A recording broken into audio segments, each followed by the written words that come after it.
Hello नमस्कार, मैं हूँ अमित दीक्षित और आप देख रहे हैं इस समय एडी एजुकेशन यूट्यूब चैनल और ये टेट और टीचिंग एग्जाम्स के लिए आप इस चैनल से जुड़ सकते हैं।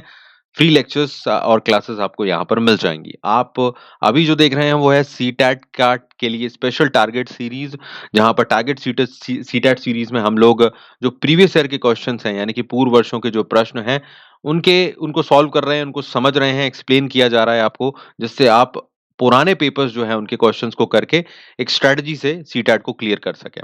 तो पहले के सारे लेक्चर देख लीजिएगा, अभी हाल ही में ये सीरीज़ शुरू हुई है, मिस मत कीजिएगा। आगे चलते हैं और आज के लेक्चर में आगे बढ़ते हैं और आज के क्वेश्चंस को हम कवर करते हैं। ओके, ये लेक्चर नंबर 3 है, बाकी के लेक्चर्स आप ज़रूर देखें।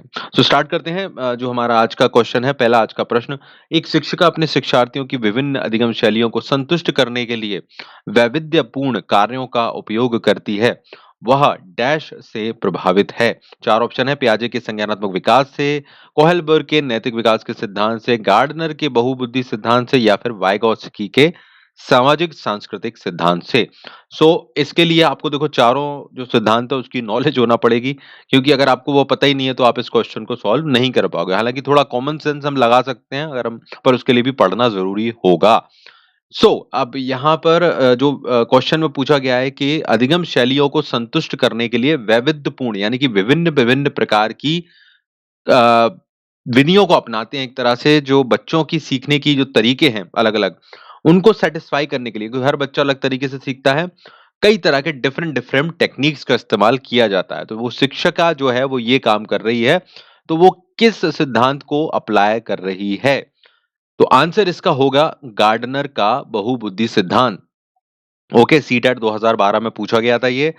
तो आपको इस तरह के क्वेश्चन मिलेंगे सीटेट में। तो देखो यहाँ पर रिलेवेंट कैसे करना है इसको कि भई बहुत सारी बुद्धियाँ, अधिगम शैलियों का इस्तेमाल विद्यार्थियों के हिसाब से हम करेंगे, तो अलग-अलग टाइप की विधियों का इस्तेमाल करना है और ये कहीं न कहीं बहुबुद्धि से रिलेटेड होता है। गार्डनर के बहुबुद्धि सिद्धांत को पढ़ लेना, तभी ये सारी चीज़ें समझ में आएँगी। फिलहाल इसका एक्सप्लेनेशन यही है क्योंकि यहाँ पर डिफरेंट डिफरेंट टाइप की बुद्धि हैं अलग-अलग बच्चों में और अलग-अलग पैटर्न से हम उन्हें अगर समझाएँगे तो वो बेटर होगा। ओके, क्लियर है? अगला क्वेश्चन है बुद्धि लब्धांश सामान्यतः डैश रूप से शैक्षणिक निष्पादन से संबंधित होते हैं। सीटेट 12 का क्वेश्चन है ये और मध्यम इसका पहला ऑप्शन है, दूसरा है कम से कम, तीसरा है पूर्ण और चौथा है उच्च। तो जब बुद्धि लब्धांश की बात होती है, ओके, आईक्यू जिसकी हम बात कर रहे हैं, तो इसके फॉर्मूले भी आपने देखे होंगे, बुद्धि लब्धि के फॉर्मूले होते हैं। Mental age and real age अगर याद हो आपको, तो वो उसी कॉन्टेक्स्ट में हम बात करें तो बुद्धि लब्धांश एक्चुअली सामान्यतः किस मतलब शैक्षणिक उस निष्पादन को किस तरह से संबंधित है ये। तो देखो बुद्धि लब्धांश जो है सामान्यतः पूर्ण रूप से संबंधित है शैक्षिक निष्पादन से, शैक्षणिक निष्पादन से।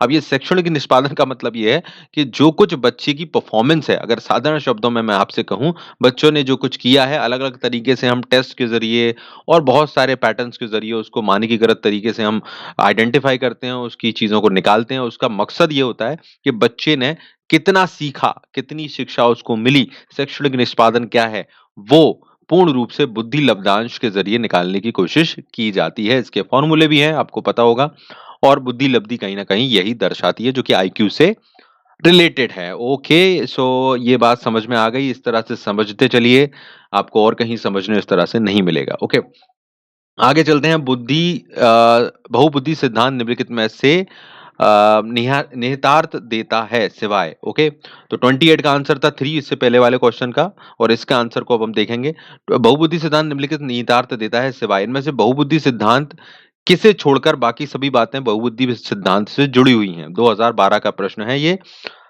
ऑप्शन देख लीजिए, संवेगात्मक बुद्धि, बुद्धि लब्धि से संबंधित नहीं है। बुद्धि प्रक्रमण संक्रियाओं का एक विशिष्ट समुच्चय है, जिसका उपयोग एक व्यक्ति द्वारा समस्या समाधान के लिए किया जाता है। विषयों को विभिन्न तरीकों से प्रस्तुत किया जा सकता है और चौथा है विविध तरीकों से सीखने का आकलन प्रस्तुत किया जा सकता है।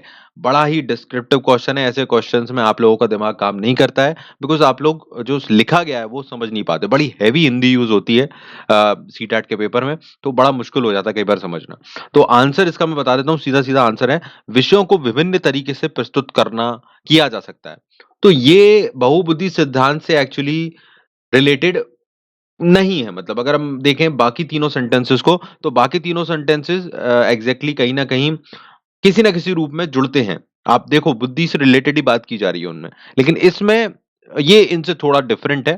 तो वही हमें बताना है कौन-सा जो इससे है, जो डिफरेंट है, इससे सही मेल नहीं खाता है, वो हमको बताना है। तो तीसरा इसका आंसर होगा कि विषयों को हम विभिन्न तरीकों से प्रस्तुत किया जा सकता है। तो इसका कोई कनेक्शन मुझे नहीं दिखता है यहाँ पर।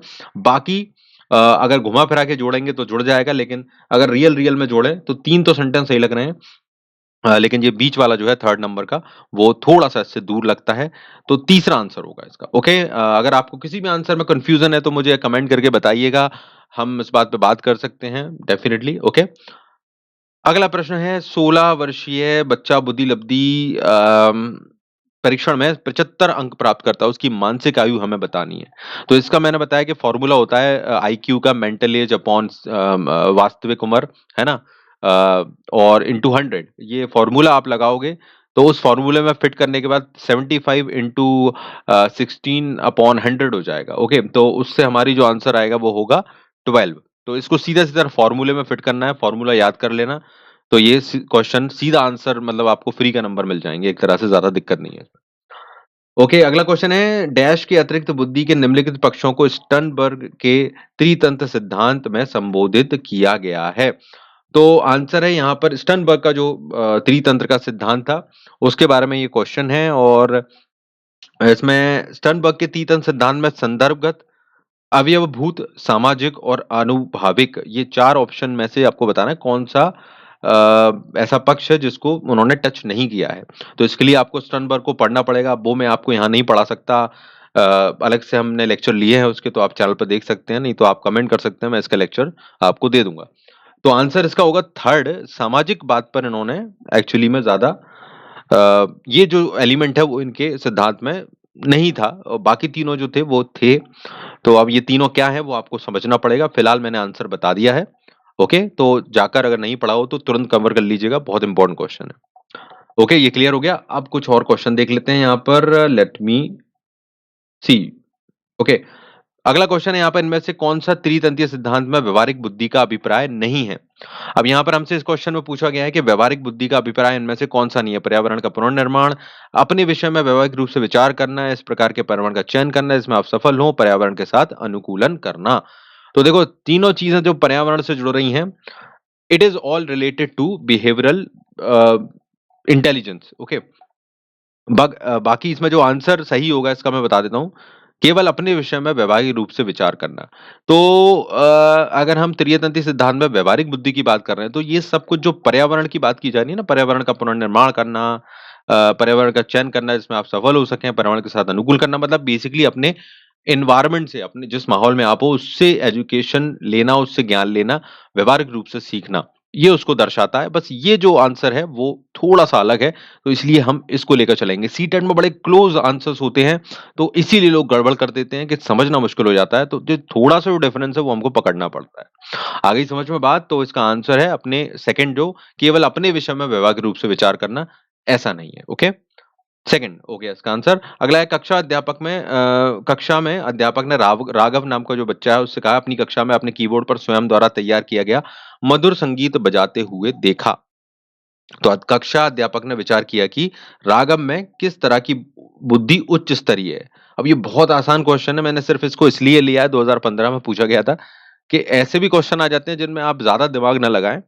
अब जैसे यहाँ पर किस प्रकार की बुद्धि यहाँ पर उच्च स्तरीय दिख रही है, भई अगर वो संगीत से सीख रहा है, तो ये ऑप्शन जो दिए गए हैं शारीरिक, भाषा, स्थानिक, संगीत में, तो ऑब्वियस सी बात है कि यहाँ पर संगीत में जो है वो इसका राइट आंसर होगा। संगीत बजाते हुए देख रहा है तो कहीं न कहीं अ, ये चीज़ यहाँ पर आंसर जुड़ेगा।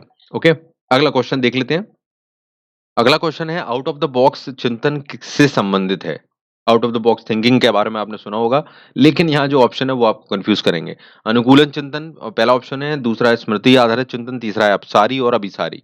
ये सारे चिंतन अगर नहीं पढ़े हैं तो बिल्कुल जाइए पढ़िए अगर टाइम हो आपके पास, तो डेफ़िनिटली इसको पढ़ना है, अगर सारे क्लियर होंगे तो इन पर क्वेश्चन आते हैं। सीटेट 15 में ये क्वेश्चन पूछा गया था 2015 में। आंसर इसका सीधा बता देता हूँ, इसका आंसर है अपसारी चिंतन, ओके? अपसारी में क्या होता है? एक चीज़ से रिलेटेड विभिन्न प्रकार के मेथड्स को सोचकर सॉल्व करने का प्रयास किया जाता है। तो बेसिकली दिमाग चलाया जाता है। Out of the box thinking का मतलब क्या है? कुछ डिफरेंट सोचना। अगर एक ही चीज़ को करने के एक ही तरीके पर हम फ़ोकस है जो कि अभिसारी में होता है, लेकिन अपसारी में हम एक ही चीज़ से रिलेटेड कई सारी मेथड्स को ट्राई करते हैं, अलग-अलग तरीकों को ट्राई करते हैं। तो वो एक डिफरेंट चीज़ हो जाती है। तो इसलिए अपसारी इसका आंसर है। अगला क्वेश्चन है बुद्धि क्या है? बुद्धि है सॉरी सामर्थ्यों का समुच्चय, एक अकेला जातीय विचार, दूसरों के अनुकरण करने की योग्यता, एक विशिष्ट योग्यता। 2016 का प्रश्न है ये सीटेट का। आंसर सिंपल है, अगर दिमाग थोड़ा-सा लगाएँगे, बुद्धि क्या है? बुद्धि है सामर्थ्यों का एक समुच्चय। ऑफ कोर्स अगर बुद्धि की हम बात करें तो हमारे अंदर कितनी सारी एबिलिटीज़ होती हैं एक व्यक्ति के अंदर, अलग-अलग तरह की। उनका मिला-जुला रूप है जो कि इंटेलिजेंस कहलाता है। Very easy. अगला क्वेश्चन है हार्वर्ड गार्डनर का बहुबुद्धि सिद्धांत सुझाता है। क्या सुझाता है भई? 2016 का प्रश्न है। Just a second. बुद्धि केवल बुद्धि लब्धि परीक्षा से ही निर्धारित किया जाता है। ओके, जस्ट अ सेकंड शायद इसमें से हमारे 2 जो ऑप्शन है वो मैं यहाँ पर मिसिंग है, पर मैं आपको बता दूँगा वो डोंट वरी।